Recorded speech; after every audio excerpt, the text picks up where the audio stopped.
Qu'ils soient contemporains ou traditionnels, les projets menés par les ateliers EMG passent majoritairement par des architectes ou des décorateurs. En à peine 20 ans, cette entreprise d'ébénisterie et de menuiserie d'intérieur s'est classée parmi les plus grands. Et bien que totalement confidentielle, longue est la liste des splendides ouvrages réalisés pour le compte de résidences, d'hôtels particuliers et même de palais un peu partout dans le monde. Les équipes de pose partiront d'ailleurs d'ici peu au Qatar pour le montage d'une pièce complète.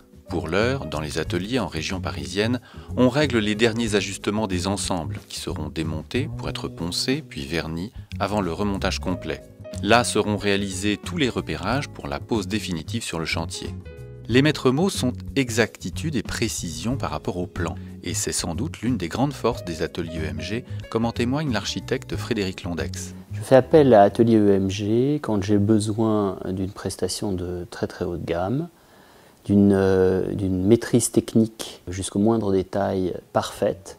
Ceci est donné notamment par tout le travail qui a lieu en amont de la construction des meubles. C'est un même plan qui permet à la fois de communiquer le projet et de fabriquer les objets. Le plan. La pierre angulaire du projet est réalisée au bureau d'études sous la direction d'Alexis Varin. C'est l'endroit où on retranscrit l'idée du décorateur, de l'architecte. Ce plan part du client qui le valide, descend à l'atelier pour la fabrication et va jusqu'à la pose parce que c'est lui qui va déterminer les axes de pièces, c'est lui qui va déterminer la réalisation telle qu'elle doit être. L'intérêt de nos plans est aussi de dessiner les parties de sol, les parties de plafond qui nécessitent un échange entre corps d'état, type marbrier, staffeur, et pour permettre d'avoir une cohésion entre les différents ouvrages réalisés dans une pièce. Le plan devient alors le fil conducteur et coordinateur de tous les gestes de l'atelier. Usiner un fer pour un nouveau profil de moulure.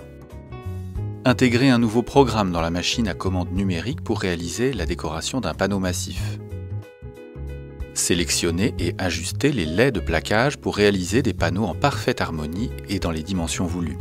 Mais l'utilisation de techniques et d'outillage de pointe, autant que le savoir-faire des 25 collaborateurs de l'atelier, ne saurait faire oublier la passion autour de la matière première, le bois. Et c'est à Jean-Marie Missery, fondateur des ateliers EMG, que revient la sélection des essences. Monsieur Missery, bonjour. Bonjour. Chez Botra, fournisseur de plaquage d'essences fines, Patrick Daubet, un autre amoureux du bois, réserve toujours à EMG quelques lots exceptionnels ou atypiques. Là, on a rentré tout à fait récemment du macassar blanc du Laos. C'est un bois très rare. On prétend qu'il a du sang royal. Palissandre des Indes, c'est une flitch. On obtient des quartiers d'une largeur exceptionnelle, à la fois droit et d'une couleur chaude. Ça fait des finitions absolument fantastiques. Autant de belles essences aux noms évocateurs que les ateliers EMG sauront sublimer pour satisfaire à l'envergure des projets et aux exigences de leurs clients décorateurs.